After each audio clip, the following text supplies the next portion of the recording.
asked to introduce our speaker for this breakout session. How many of you saw this morning's general session with Dr. Faucette? Okay. Well, you came anyway? So you already know that he is a very dynamic and energizing and inspiring speaker, but let me run through the highlights in his bio before you begin. Dr. Faucette is the internationally known author of the #1 Amazon bestseller, Word Positive in a Negative World. Redefine your reality and achieve your business dreams. He's a professional speaker, as we all know, and coach. He's taught business professionals his process for over 2 decades. The thing that I took away from this morning, though, is that he has a particular interest in supporting what he calls the servant leaders, which is you all. No matter how hard my job gets, I know I cannot do what an elected official does. And it is wonderful to see somebody out in the private sector who's making it his business to support what you do. Dr. Faucette is the founder of Listen to Life, a company that coaches people who redefine their reality and fulfill their business dreams primarily through his online coaching programs. I'm going to skip some of this stuff because there's a lot here. See page 20 of your program for more particulars. I thought when Larry asked me to introduce him and perhaps help out with the question and answer session, because this is going to be interactive. It will be interactive. Resistance is futile. I thought, oh, I know what Larry's doing. He wants me to add local color. Came to the general session this morning. This man doesn't need any local color. He and his wife have 2 adult daughters, and they live in Pleasant Gap Farm, which sounds beautiful, in Pennsylvania County, with their 5 yellow labs, 3 quarter horses, and 1 cat by the name of Boo Radley. Now,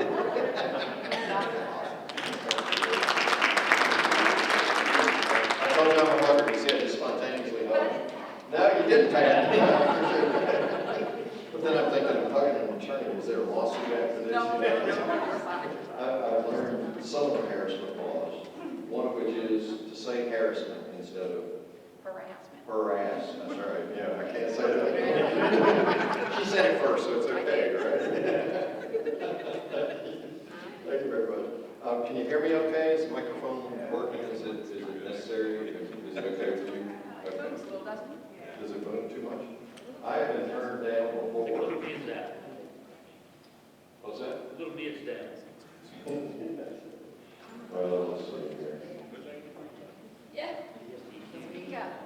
Oh, what I said, some of us old folks are a little hard of hearing. I'm sorry, ma'am. So I shouldn't turn it down a whole lot then. Some of us older folks are a little hard of hearing. Older folks. You know, older people are those people always 10 years older than us. Yeah. I had a woman who was concerned her daughter was not planning her slowly. That's hard for me to do. I'm from the South, but I sound like I'm from. Oh, yeah. You know how you Yeah, I do know how you worry. All right. Well, I'm absolutely delighted to be back in front of you. The fact that you heard me this morning when you came again is quite a compliment. You know, the first time people hear you or invite you to speak, it's flattering. The second time, it's very humbling. It really is. Jim now has heard me how many times? I can almost do it. Yeah. In fact, unless Virginia Tech perfects cloning pretty quickly, I'd like to talk to you about that.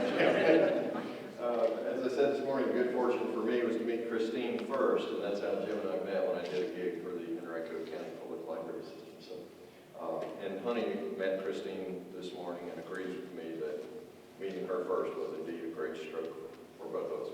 So, we do love Jim. I wanted to first of all just kind of kick things off because just to be very conversational about this whole thing, I just wanted to kick it off by asking you for any follow-up comments or questions, and I'm truly not looking for compliments. You've been way too gracious with those. But just to see if there are any questions that came out of this morning's session, and then we'll take that and spin that right into where we are now in terms of keeping it civil. Of course, just the title alone, Keep It Civil, implies that it is civil to start with, right? It's kind of like maintaining something means that you've already reached that level. And I know that in some of your localities, perhaps getting it back to civil would be kind of a nice place to be. And so what I want to do is talk about that with you. But let me first just ask if there are any questions or comments, anything that sticks out in your mind that you'd like to comment on. Ruth? Yes, you talked a lot this morning about civility as in the negative constituent, but that isn't a concern in Georgia County.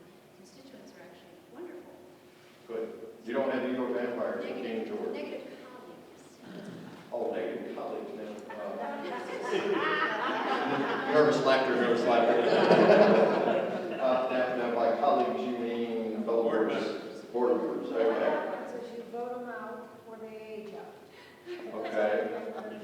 So you vote, vote, Yes, or but I wait have a to deal with minute. it in the interim, so. Okay, so getting from here to there, because evidently we can't vote them out, and we don't want to wait to wait them out. So how do we deal with them? Okay, that's very good. You know, the redirect, reframe, and remove. I really like being able to, particularly in a group of people, to redirect the conversation. And Ruby, are we talking about public conversations or private conversations here? Both. Okay. Private conversations, I think you can be a little more aggressive. You know, saying more what you think. In fact, I brought some quotes from George Washington's quote book. Other states in the nation, such as the one where I hail from, native North Carolina, you know, they may have seen themselves as the birthplace of this great country, but it is we here in Virginia who civilized her. We did. And George Washington, well, by the way, did you know that the cherry wood in this room was sent by none other than Thomas Jefferson from Monticello? I was impressed. And I took 3 steps back from it when I heard that, because my breath would probably do something to the historical preservation. Nonetheless, George Washington, before he turned 16, actually wrote a book about etiquette. And have you read that? Yeah, Rules of Civility and Decent Behavior in Company and Conversation. A book of etiquette. Which is absolutely amazing to me, because I got to tell you, before I turned 16, my mind was not on such things. Maybe yours was, or you grew up, but mine was not. I grew up in the 60s, so he talks about the difference between private and public conversations, and my basic mantra is praising public, criticizing private, and that's my adaptation of Washington. So if I need to have a constructive criticism, conversation with someone, I make sure that it's in private. Now, I've got where I sort of, I don't mean to be offensive here, turning my back to you guys when I say this, but I do like to CYA just a bit and carry someone with me, because anytime there's a one-on-one conversation, there's always the third and fourth and fifth conversation that gets told out of that. So I try to have those kinds of conversations in private, and then publicly try to find something that I praise. So specific to those 3 this morning, if I'm in a private conversation and it's going negative, I remove pretty quickly. I've got a real hair trigger on negativity. Simply because, as I mentioned this morning, I refuse to rent space in my head to negativity. It's my choice, and I'm not namby-pamby, I'm not Pollyanna, okay? These are not rose-colored glasses. I deal in reality. I speak to all kinds of people, engineers, okay? I work with some engineers, insurance agents across the country. State Farm is my largest client.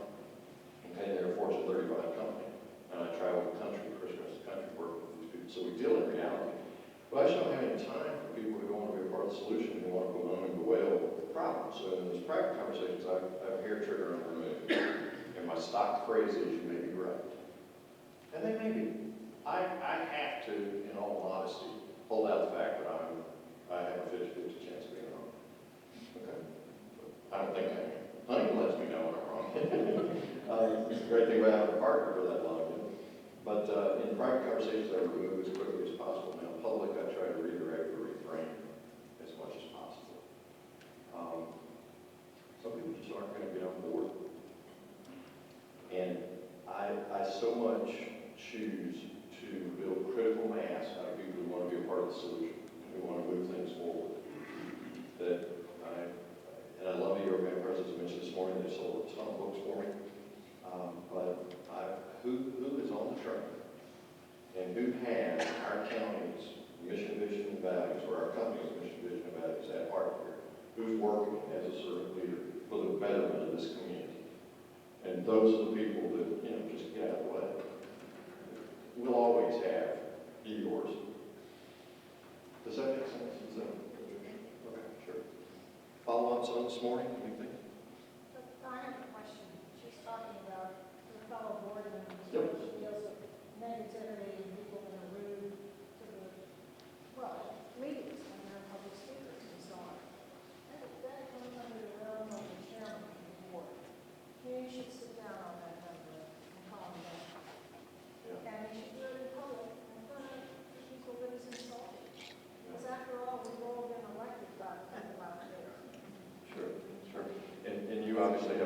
specific situation in mind. So, and I don't have. Yeah, you've been through it, right? That's the war stories. And it sounds like to me that that got way out of control. So, to your point, you heard me saying I have a hair trigger on those in private messages. In a public meeting also, you need to be sensitive to, and by sensitive I don't mean like back down, I mean sensitive to sniffing out negativity. And you know when they're going to get that bully pulpit, when they're going to, it can go south very quickly. So as the chair or moderator facilitating the meeting, it would seem to be judicious to de-energize that as quickly as possible. But when the chairman doesn't successfully do that, or is not willing to do that, then what do you do? Well, we've seen some great examples of what to do in that very situation in the recent presidential and vice presidential debates. The word for the day is interrupt. We're going to interrupt. Yeah, my mother would have never let me out of the house if I'd acted like those people did in that debate. What? And so I'm very considerate. I am very empathic. It's a skill I've developed, so I listen very, very deeply. Okay. But there is a time to interrupt, Mr. Chair. Mr. Chair. And do you remember the redirect? That would be an opportunity that you unplug from the negativity and you try to plug into the positive. So the first method would be to redirect it, Mr. Chair, this chair, and then plug in something differently. And then I would move to reframe at that point. Does that make sense? But you would hope your board chair would, you would hope that would moderate. I thoroughly enjoyed your presentation this morning, and it validated some of my beliefs and beliefs is that we would all agree that we can't fight at the same time. We have to choose one or the other. And it's clear to me that you're a very effective listener. And that's a skill that I have to put a lot of energy in. It's a learned skill. And so when the folks come and make public comments, they're usually mad at us for doing something or not doing something. And rarely do you have any creativity. So what I've found to avert some of that is that I had my first town hall. I don't know why I can't get it right. Oh, you knew what you meant. But 60 people showed up. It was around fire and EMS response areas and stationed in our ALS advanced life support, Sure. ambulance in a high call area. My colleague over there, Mr. Scalzi, voted for it. In fact, it went 5 years. But it's going to save 50% more cardiac arrest. It's going to save 30 to 50% more stroke victims. That's all the checks back, not a possible fact or belief back, but we ran the response time. So, for my colleagues, I would like to, in some way, share with them that they can't be thinking about the rebuttal while we're being attacked. Oh, boy, that's huge. That's huge. I don't know if you've seen the movie Pulp Fiction. Oh, yeah. Okay. John Travolta's character has a line in there that says, "Are you really listening or just waiting to talk?" Right. Wow. And you're right, that's the whole thing. I'm convinced that some people have gills instead of lungs. And so they just have this ability to talk and just bombard us with noise. You know those people too. Maybe that's not the same people. But then I also know other people who wait for you to take a breath, and you can watch their eyes, and they check out, or they think of something, and you know that they're just waiting.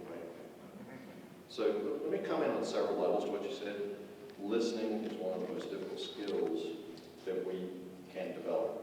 Yet I think as a public servant, it's one of the most critical skills that you must develop. The people who come to the meetings are passionate, very passionate. This country was founded by passionate people. Thank God they were. And they were men and women of action as well. But to be able to listen to someone, first of all, it begs we as human beings want to be heard. Now, does that mean they drone on and on and on? Just to conduct effective meetings, much less civil meetings, I think there should be a timeline on a comment period to allow as many people to speak as possible. But listening behind the words, to tonality, watching facial expressions, body language, things like this are really important. And there are a ton of great books out there about that, so I encourage you to pick people come to be heard. And to the extent that they're heard is the extent to which they then become a part of the solution. I went, had my say, but they need to know that you understand what they said. And so effective listening, active listening includes feeding back. What I hear you saying is this: thank you for sharing your concern. And that's all. You don't have to comment on it, right or wrong, up or down, positive or negative. I heard you, and you let me know that you heard me. Thirdly, that is the beginning of a process that I think helps keep life civil in general, but especially your meetings. And that is, people tend to become uncivil when they feel like they're excluded from a process, or when they don't understand. And what don't they understand? Because in these extreme, they're not just waves, they're tsunamis of change that are occurring today. They don't get it, and they need some baseline security in their lives. And the county has been that for years. If my granddaddy was here, you hear all these stories, several generations. Okay, your role when you do respond after effectively listening is to create a bridge from the familiar to the unfamiliar. Here's the way we've done it, and that's been highly effective. And it's not so much the method as it is the methodology. Here's what's driven the way we did it. Now, here's what's changed, and here's how we're going to respond to that using the same methodologies over here we did, the ideology behind the methods, but the methods will change. And once you create that bridge from the familiar to the unfamiliar for them, it's like pieces begin to fall into place. They begin to get it. Now again, there's I refer to it as a lunatic fringe, 10% on either end of any issue. But what you're doing is you're looking towards it. Was that wrong? I'm not the most PC guy in the world. So I'll just say that up front. I guess I should give a disclaimer. I apologize for anybody I offend. But you're politicians, okay? Ooh.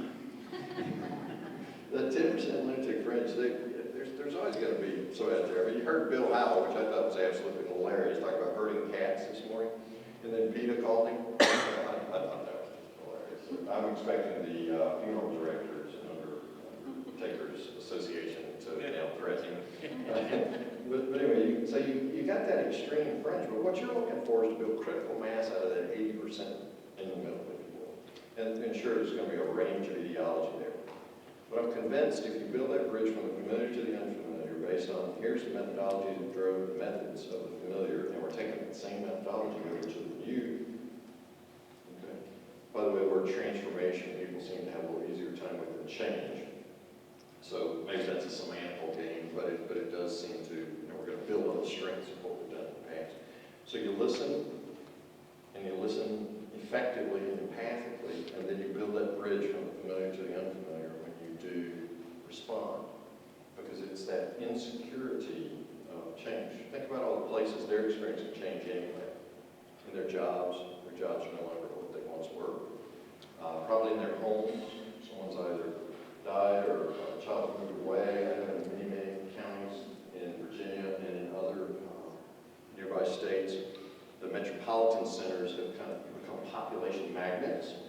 And so children who once would go to college and go back home into the family business are no longer doing that. So they're going to these population centers. So if you're in Pennsylvania County, a rural county, so it's a real talent drain, brain drain.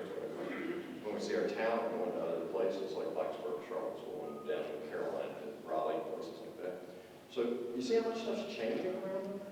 I don't need for, and it's amazing where we go to war over it. I don't need for you to change the way you pick up my garbage. You know, I pull that can out to the curb for X number of years, and now you're gonna, or they come and pick up my can from behind the house for all these years, and you're gonna make me pull it to the curb? Yeah, they went to war in Danville about that. I don't know what that was all about. But anyway, so listen effectively and build a bridge from the familiar to the unfamiliar. Does that address what you're talking about? I'm trying to give you some specific tips and strategies out there. But my best example of moving from the familiar to the unfamiliar has to do with our horse farm, the little horse farm. People came to our area building a green rock prison in our area. So this guy was part of the construction crew traveling the country, a welder. And so he came to our area, he brought his wife and 2 kids and 4 horses with him. They were looking for a place to board the horses. So they brought the horses, they came to look before they brought the horses. And my wife says, honey says, okay, you got 4 horses. We've got this nice 5-acre pasture here. We'll put your 4 horses in. People got all excited. So finally we just asked them, what's the big deal? It's 5-acre pasture, 4 horses. Isn't that what you've had them in? No, we've had them in about a 100-foot by 100-foot paddock for the past 2 years.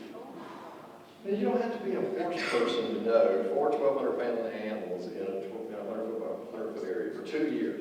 So you can imagine how ecstatic they were. So horses come all the way from South Dakota to our place. They back up the trailer, unload the horses. Well, I'm thinking, these horses are going to gallop all over that 5-acre pasture. You're so glad to be there. They didn't. First week, they stood by the gate, and they take a step over here to eat, and a step over here to drink. But you got 4 horses crammed up right here, biting each other's tails, really grumpy. Okay? Kind of like the way I think of people living in Manhattan. But anyway, that's why I live in wide open spaces. But they're on top of each other. That's right, exactly. So the second week, the alpha horse in this herd began walking around some. And by the end of the second week, he was walking around a lot. But do you care to guess the size of the area he was walking? 100 foot by 100 foot.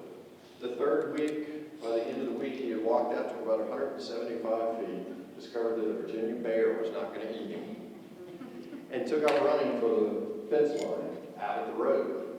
Now, of course, I work with so many insurance companies, I'm thinking, oh, geez, do I have liability insurance?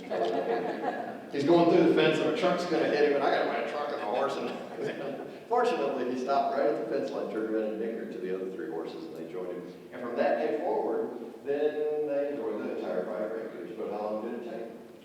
3 weeks. So often, I think we sit in private meetings and cook up the best ideas, and then we expose them to the world and think that everybody should just stand up and be happy about our decision because it's going to make everything better. Okay, we're going to drop cardiac response times by 50% or whatever. But it's change. And we're locked in a mental prison, whether we're a horse or a human.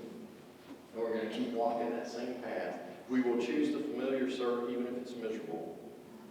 Even if I'm more likely to die from a cardiac arrest. It's change.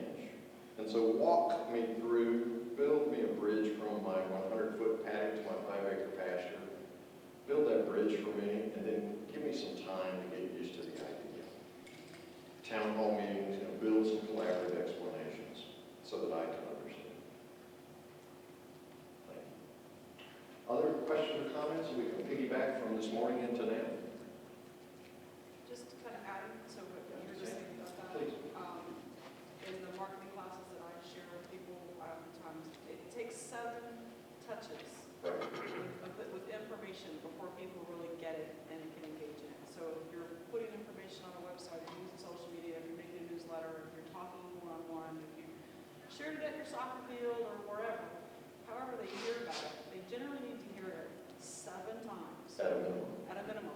Before it starts to actually gel as an idea that could be tangible, something they can really get their head around. Or Oftentimes we think, well, we put it in the newspaper once or twice, and why didn't they just get it and vote for that referendum? Yeah. Well, it's because honestly, that cycle, that bridge, and leading people across it, transformation. You have to do. It takes time. And we seem to consume ourselves with so much information these days. In my company, we do a lot of research because we are a multimedia platform. The latest research I have indicates that the average owner of a smartphone looks at it 150 times per day. Yeah. And now I might look at mine 10 a day, so that means there's somebody out there looking at theirs 1,500 a day. But that's the competition for attention today. So in our marketing, we think a minimum of 12, and it's a multimedia mix. It's through social media, direct mail, all sorts of things. So your point's well taken. But it's easy for us because we've been involved in meetings. I wondered who's going to sit there. You're not going to stop in front. She will walk around 2 chairs. See, the familiar is nobody sits on the front. Now the familiar is who actually sits on it. Yes, sir. Well, I thought we were going to talk about civility. We can, please. I think that I was on a town council with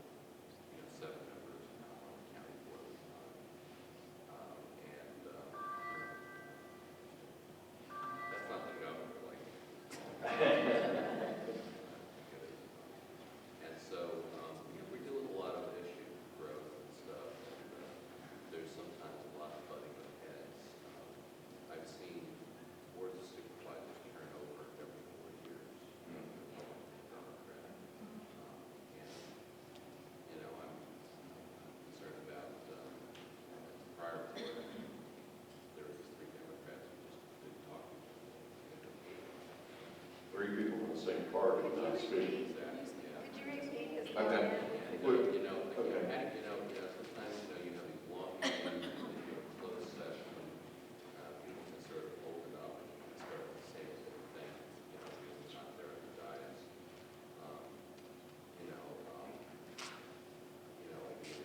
The chair generally sets the mode and everything like that. I think leadership definitely sets the Very very. critical. I just wondered if there's any kind of, article or anything referred to. I remember many years ago I saw an article on, how to, qualities of effective boards, but it didn't deal with, personalities. Can you deal with those issues? Just didn't. Yeah. Okay. What he said at the beginning was he was on the town council of 7 and now on the board of supervisors of 9.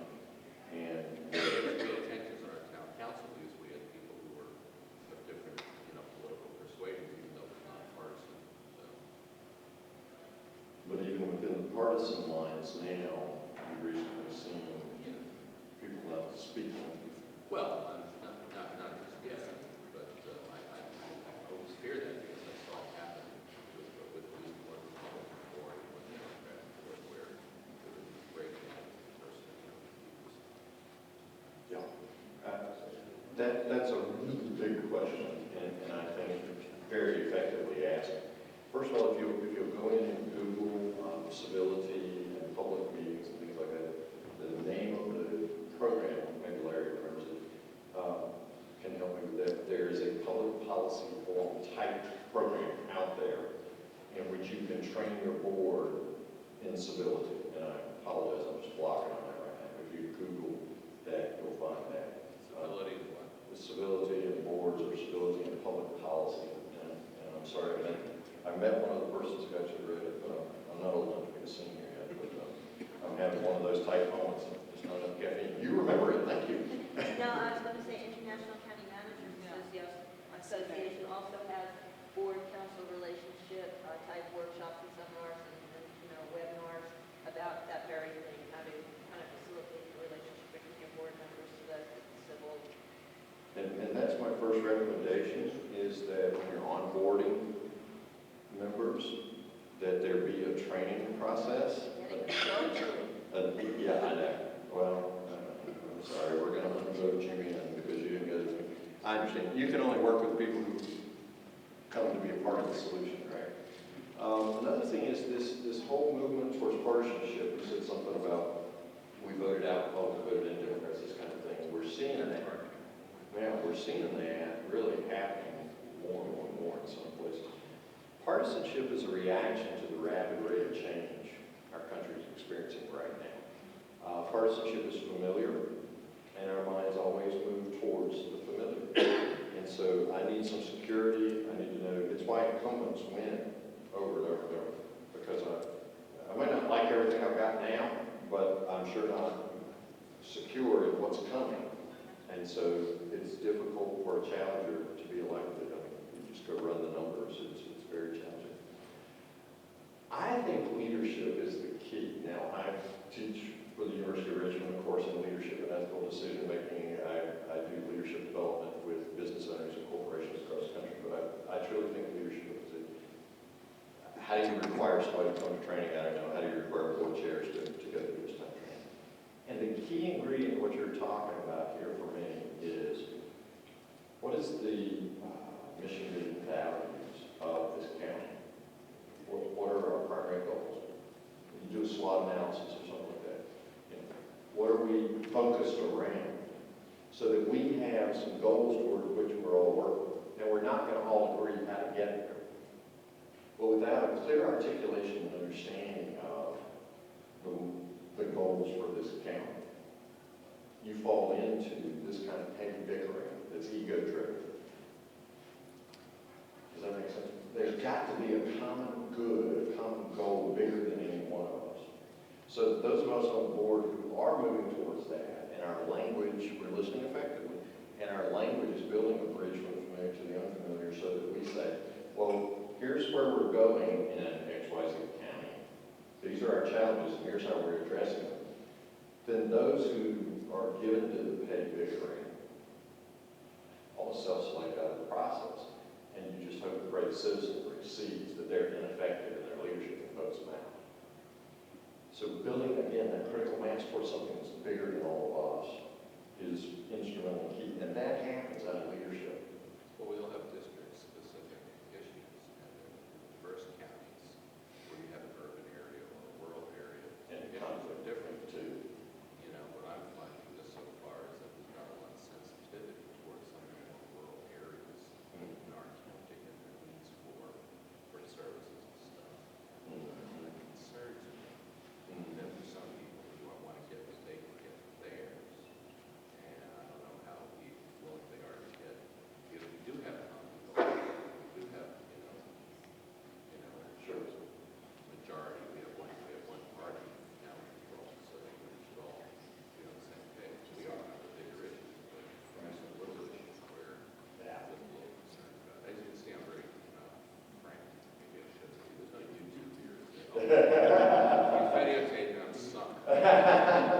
Well, what you're talking about is very real, and it's, I think, symptomatic of the tsunami of change, because you do have urban areas that are immediately adjacent to rural areas. I was talking to somebody from, Lemmon County this morning, and quoted the population figures for me, and the change in the last few years, and it's a triple population. I think, these may not be exactly right, but I think he said it went from 80,000 to 300,000 or something astronomical like that. And that rate of change is just so fast, it's hard for any of us to assimilate it. And I've done Myers-Briggs type indicator development training for leadership and things like that, and board onboarding and things like that, using that MBTI for 20 plus years now. I can tell you there's certain personality types that enjoy being chicken littles, and there's certain personality types, I mean, this guy can't always be falling down, but for them it is. And then there are other personality types which are just more combative and less easily understood, and so somehow these people get elected. The collaborative decision-making process towards the greater good in the midst of all this diversity. Okay, there's all this diversity, let me focus on the positive. What are the positives that we can agree on between this urban and rural area? And let's focus our attention on that, and let's push that out and push that forward. And then the petty bickers self-select out. You just hope the brave citizenry recognizes that. Could you repeat the question that is asked? Sure, I will. Okay, Okay, all right, yes. I'm a loud talker, so you maybe. Better than a low talker, right? I'm not an elected official, I'm an appointed administrator, and I work for a wonderful board, some of who've been on for 20 and 30 years. Everything you're saying is, and I worked for government for 30 years, so government. I know it's shocking, I was so young. You really did. You started when you graduated from high school, right? All the good government stuff you're saying is absolutely true. The board I work for has strategic visions. They have collaborative processes. They're just great. But I bought your book this morning after you talked, and I think the next part of research you need to do is, in this world of social media, anonymous bloggers, and reality television, where people who scream and yell at each other, like the stupid housewives of New Jersey, where that is acceptable, right? Somebody from New Jersey? But that has become acceptable, rewarded behavior. So this idea that my biggest fear after doing this for 30 years is all of those techniques we have to build bridges and bring people into the processes, which have always worked before, are not working because being nasty and mean and loud in the public forum has become an acceptable way of getting what you want. And it has become acceptable behavior. Yeah. And it's really devastating. And my fear is good people aren't going to want to be elected to office anymore because their families are just, they can go after their families. And people will never want my job because why would you open up your family to that kind of suffering? So the research I think that needs to be done is how we bring civility back at a time when being uncivil in this country is rewarded. And all you have to do is turn on your favorite Fox News, MSNBC, read your favorite anonymous blog, and know that people are making millions of dollars out of being uncivil to each other. And the world has changed. And these techniques we're talking about, listening and building bridges and strategic planning, they're not working because there's a new group that don't care. They just don't care. It's the Jerry Springer Rising. It's the Jerry Springer Rising of our society. We've made a freak show out of it. Well, first of all, how do we define success? I just heard you define success by these people are making millions of dollars out of it. Okay, that's certainly one metric to use. Or Second, they beat down, let me give you one more. Or they beat down a board of supervisors until the board of supervisors almost has no choice but to give up. I mean, I know that sounds like it shouldn't happen, but there's only so much you can take after a while. So it's not the millions of dollars, it's the, on a local level, it's what the heck, what are we going to do anymore? What are we going to do? So I yeah, think it's no, that's fine. It's the same thing when the internet became pervasive. People bemoaned and bewailed the fact that porn sites were the #1 moneymaker when Al Gore invented the internet. And so we put up a website for our company pretty quickly, pretty early on, back when there were just a few choices for how you did it. And they said, how can you put a website up? And that sounds silly today, but this is a long time ago. Why should you put a website up there? No more porn sites up there. I said, well, look, I want to be out there where the most traffic is. So my first response would be, what was the quote about? It only takes good men to do nothing in order for evil to triumph.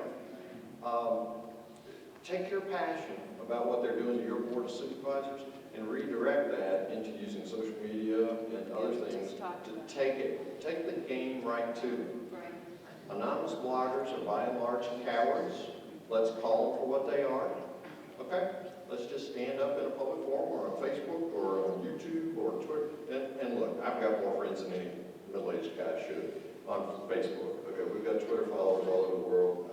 I don't understand social media, but I hire people who do. And they take the content and they push it out. Push your content out. It's both and. It's this collaborative bridge building one-on-one, which is the really cool thing I think about being alive today. You use optimization through social media to get your message out because it's easier to get it to people than it ever has been before. And secondly, you've got to do it one-on-one too. The apple seed planting. We don't live in the world. We live in our little part of the world by and large. And everything's driving towards local now. It is, excellent. Everything's driving towards local. The mass customization we do for video coaching in the UK is different than we do it for here in the States. I mean, it requires mass customization.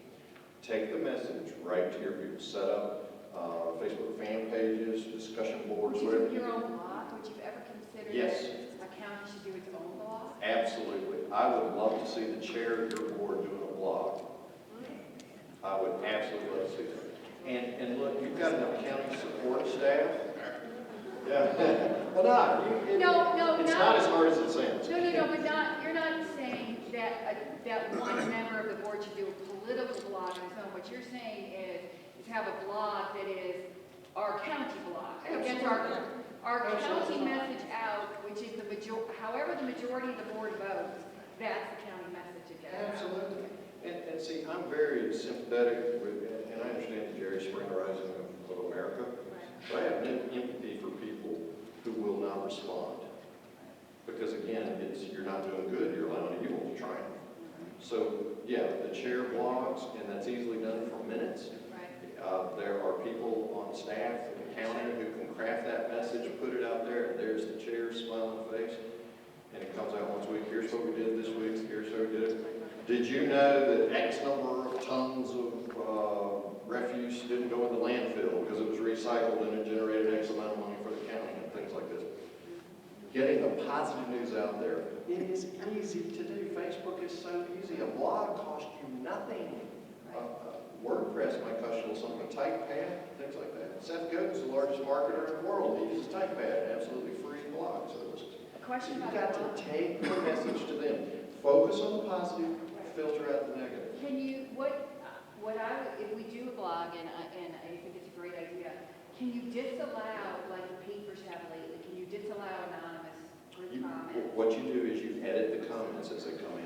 And you have editorial license over, I mean, look, we get, you can imagine a guy who's trying to be positive, it attracts a lot of negative attention, right? You feel my pain, right? I mean, it's just out there. So I have a social media manager who edits all the comments that come in our So you blog. don't just put all your comments on? Oh, God, please don't. No, because then you invite spammers who want to sell Viagra, and they're putting stuff on your blog. I mean, it's reality. That's how. No one in this room needs Viagra. I ain't going there, sister.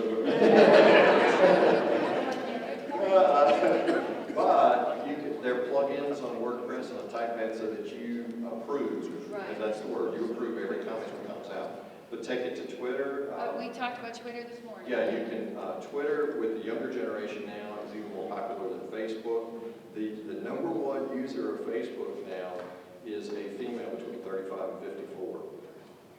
Okay? So I don't know how that fits your constituency, but nonetheless. The younger crowd has gone to Twitter now, primarily by and large, and they DM direct message on that a lot. But you can set up using, I'll be glad to, there's a social media. No, I know my communications director knows Right. all this. We've been, I think, a little bit reluctant to, I think because this incivility has reached such a point and it came so fast. Yep. I think some of us have thought you engage and you make it worse, but we're at a point where it's getting so Please bad. carry that quote in your head, Yeah. that by not doing anything, you're contributing to the triumph of evil in your community. You know, there's your answer. It just takes a few good people to do nothing to allow evil to take over. So take your message out there. You literally can send out a tweet an hour, a tweet every 15 minutes. Did you know that Pennsylvania County has a tobacco heritage, whatever it is that we want to celebrate of our past? Did you know that today is the county administrator's birthday, calling her and wishing her happy birthday? You know, put anything there just to create this relationship with your constituency. Does that make sense? Yeah. Okay. Thanks for voicing that. You did that quite well. 30 years? 30 years. Wow, I don't believe it. This she's been on a board for 20 years. Wow, that's great. That's great. Yes, ma'am. Well, I think one caution in what you're saying, it's very difficult because as public figures, we get all the conspiracy theories. Oh, yeah. You know, Yeah. you don't want to just delete them because the person who sent it means well and truly believes this, and in many cases, they're at heart a kind person. And you don't want to turn around and say, you idiot, you sent this on and didn't check it, and it's not even true. I invented a persona myself, and I'm not saying this is the best solution, but I sent to them, I said, you realize there's some 23-year-old chain smoker sitting in Moscow making up these things too. Named Peggy, right? Well, the funny thing was that 2 months later, I pick up the paper and they've arrested this Russian spammer in Chicago. And he was 24. So I said, see, it's he's not had the a same birthday. I so appreciate your comment. Yeah, some of that negative stuff, it's more how we respond to the negativity.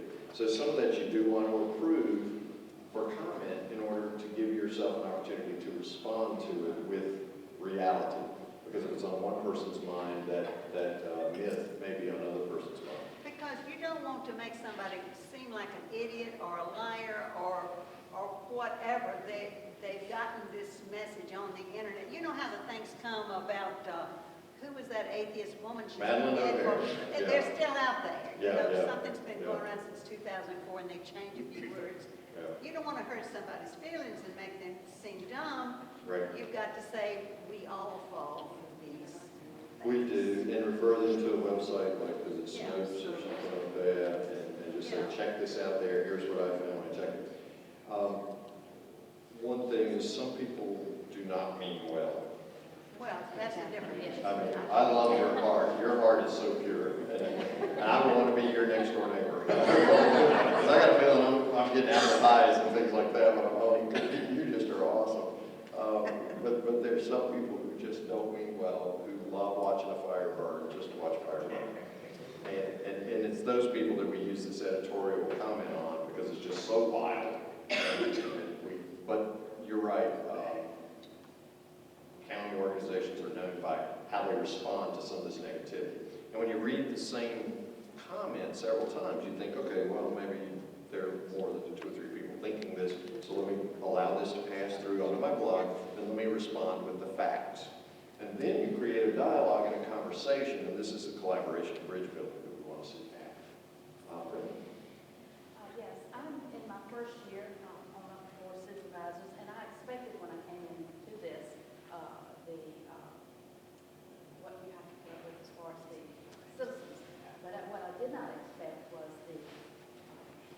that my own board members, as you were talking about, that your own board members, the way that they will treat you if they don't get their way, if you didn't vote for something that they strongly believe in.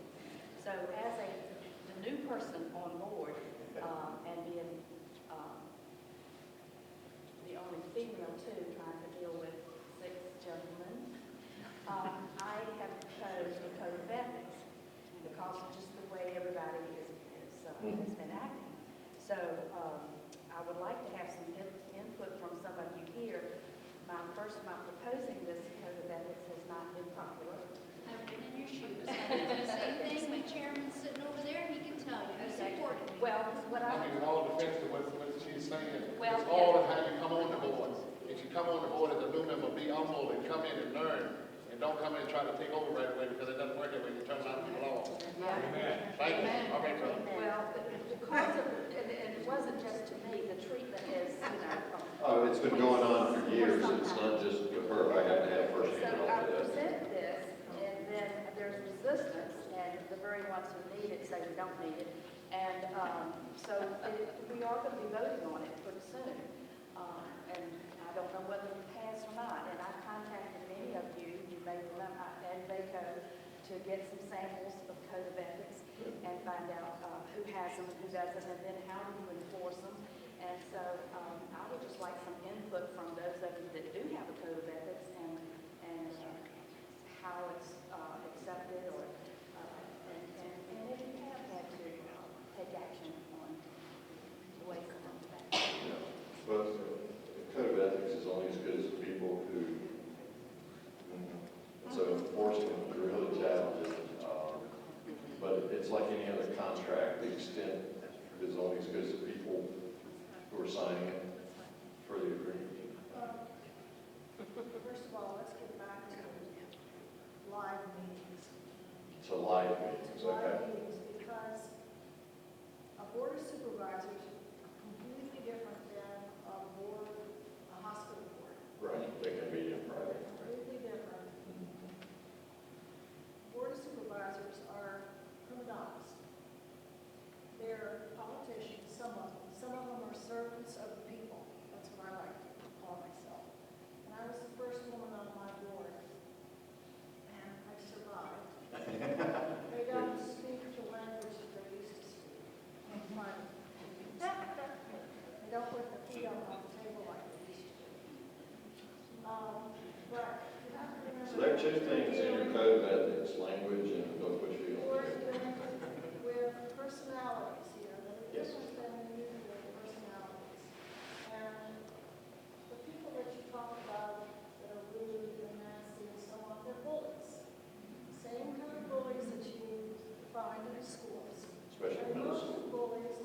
so it's, oh boy. Yeah, where they pull one trivial aspect out of that meeting and catastrophize it or something like that.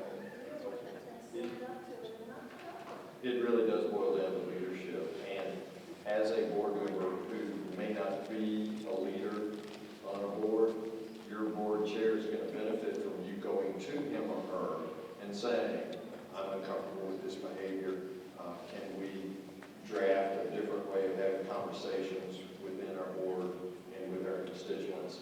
Here's what I'm thinking, because the board chair, oftentimes, leaders can get so far out in front of their pack that they get shot in the back. You know what I'm saying? And we mistake the leader for the enemy because he or she's so far out there. So be sure to support your board chair and to let him or her know, here's what we're thinking. And you're right, it's bullying, it's right out of, well, it's junior high when I came along, it's right out of middle school. And as long as we allow them to run roughshod over our meetings, they will. But usually when you draw that firm line and say this far, no more, that's when the tone changes. Yeah. I'm trying to get people I haven't heard from yet. I got a question, but let me give you a foundation. Okay. Back in the spring, I'm a new board member as of the year. The ERS situation, the school situation got out of hand, and we did not, in the initial workshop, give them the $2 million in shortfall. But we created another opening public hearing. It filled a capacity, 800 people in the auditorium. Wow. We was verbally spit on for about 4 hours. Mm-hmm. And, but I had already decided my point before I got there. As a minister, I felt I had a divine influence of what I should do, change, and go ahead and propose to complete. So the short story is I went from a villain. We was called child abusers, it was called rednecks, it was called, you name it. Everything but your mother's boy. That's right. So I went from villain to hero in just a matter of seconds, okay? Yeah. So now the school was applauding me and they wanted to adopt me. Well, here comes the new year and they're already insinuating another $2 million shortfall. And this year is not going to be that. How do I prepare myself emotionally to take that balance? How did you, yeah, it makes total sense. How did you go from villain to hero? What was it you did? Well, I proposed to give them their full design. He gave him the $2 million. Well, this right, let me give you another foundation here. Okay. Prior to this, somebody leaked a rumor to the news media, the local 29 channel news in Charlottesville, saying Greene County has found $16 million in It's a miracle. When you said you're a minister, I figured you prayed it up. They don't understand what this reserve is about. They have no clue. Right. Yes. But again, I, as far as prayer and concern and losing sleep, I saw the poor getting poor in this situation. Those who was already ready to lose it will lose their jobs. Yeah. Well, that's beside the point. But the point now is, I know this year will be different. And I told them, we will be ready for you next year. How do I make that transition?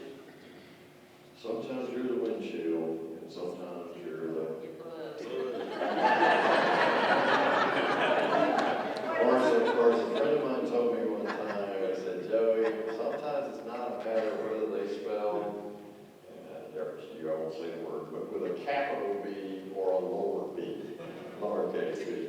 It's just, they are tough calls, and this is the part of public service that is most misunderstood, because you're at the 30,000 foot level, and yet you still got boots on the ground.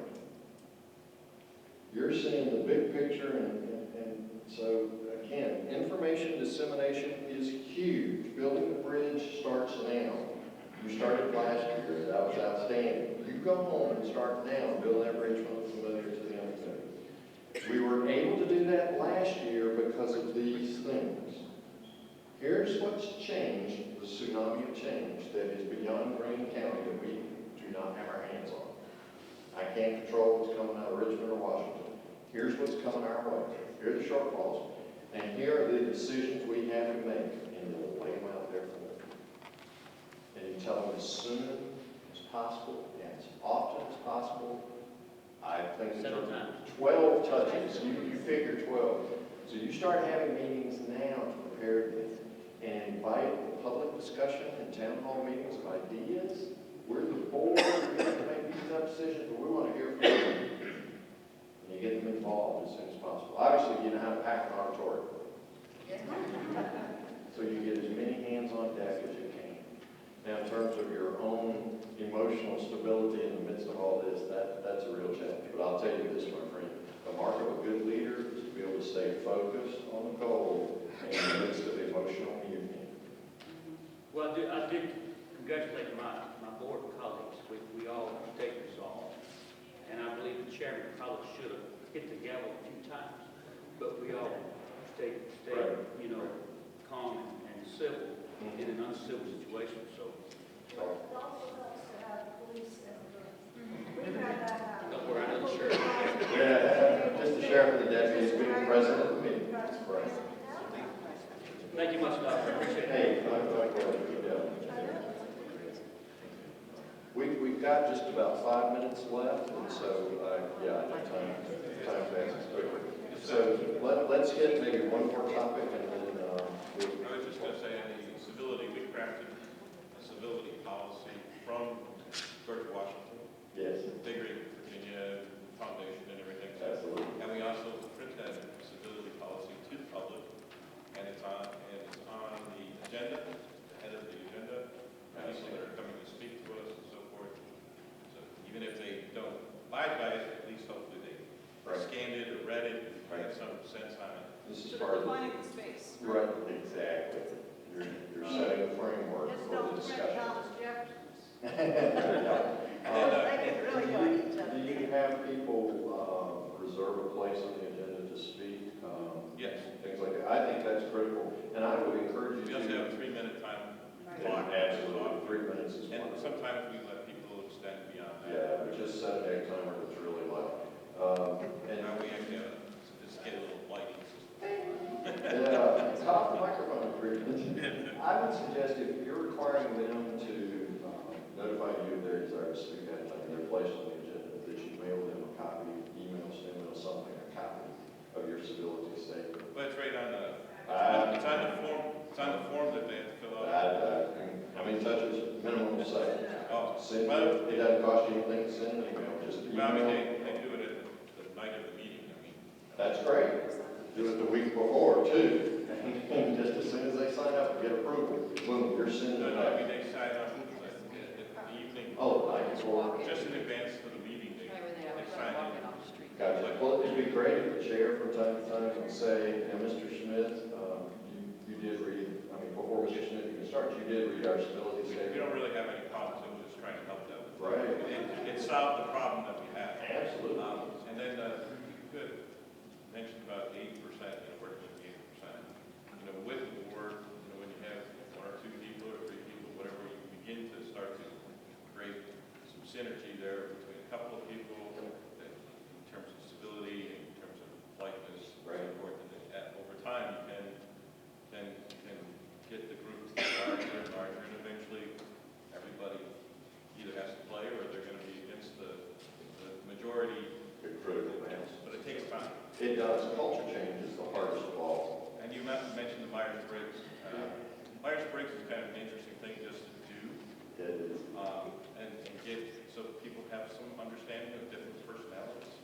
Because sometimes it's just the personality is in conflict with each other. Well, our basic ego needs require that I think that you are like me.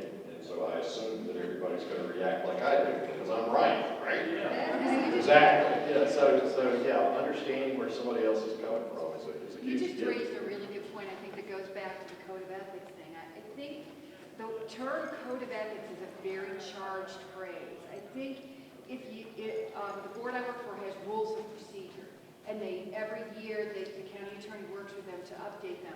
I think when someone comes in and suggests you need a code of ethics, what it's saying is you're not ethical people, so therefore you need a code of ethics. And your ethics, and people's ethics are very different. So I think maybe a less charged way of coming in as a new person saying you need a code of ethics is to say, can we all discuss our rules of procedure together? And you can get to some of the same issues without it feeling so emotionally charged that you're telling people they don't have ethics. Procedures, civility. Right. words seem They to can be still be in easy. the rules of procedure without it coming across like you're the person coming in and saying, Yeah, you guys need to clean up. you're your not act. ethical, we're going to make you. Yeah, Just right. a thought. Okay, all right. Thanks so much for your time and energy and attention today. It's been a real pleasure to be with you. Thank you so much.